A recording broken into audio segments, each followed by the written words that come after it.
This is a quick start guide for the Excel Skills Gross Profit and Sales Markup Calculations template.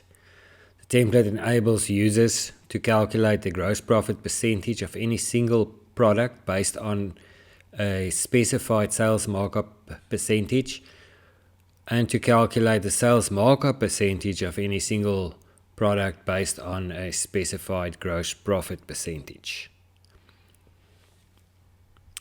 Let's start with the calculator sheet.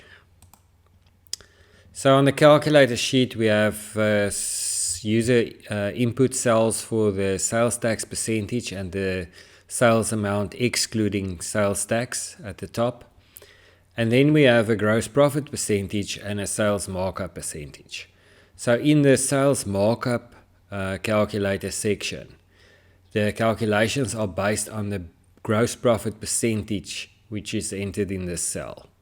And in the gross profit calculator section, the calculations are based on the sales markup percentage which is entered in this cell.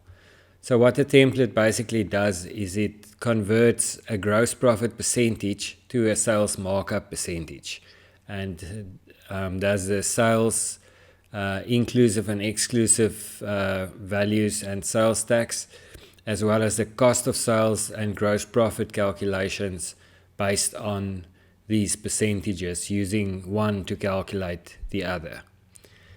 Then the template also includes two other additional sheets. Let's go to the GP sheet first.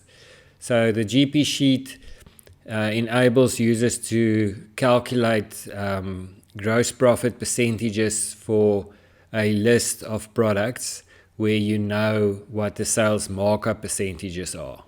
So the columns with yellow column headings require user input, and the columns with light blue column headings contain formulas. So all the calculations are then automated based on these product markup percentages. So you have your product cost and you apply the markup percentage to calculate your sales values, and then your sales tax and inclusive amounts are calculated on top of that.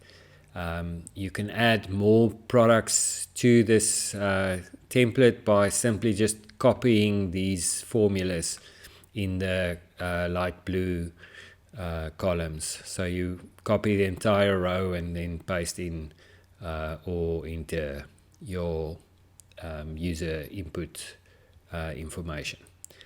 The markup sheet is calculated in a similar way. Exactly the same principle applies in terms of the columns, yellow for user input and light blue for calculated. In this case, you'd have a list of products where you know the GP percentage and the sales markup percentages are then calculated. And that's basically it. So if you need more guidance on the template, you can go to the detailed instruction sheet. And we also have a support section on our YouTube channel where we post videos based on user feedback.